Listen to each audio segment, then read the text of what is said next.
Hi everyone, my name is Sabrina and I will be teaching you how to write an introduction.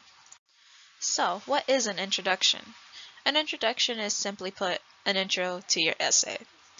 Within an introduction, you will have an intention getter, an introduction to your topic, so what are you talking about, and your thesis, which will be basically a sentence with your main points, which we will get into in depth in a different video. So now let's break down the introduction. First, you're going to need an attention getter.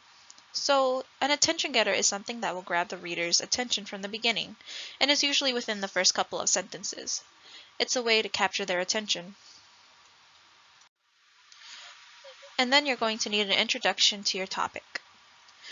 So, when you're writing, you should assume that your reader does not know about your topic. So you need to tell them about it a little bit.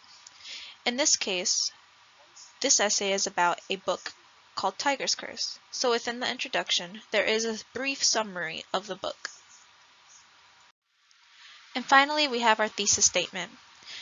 This will be going into depth in a different video, but for now, just keep in mind that it is a sentence at the end of your introduction paragraph where you will say what you are going to say throughout your entire essay.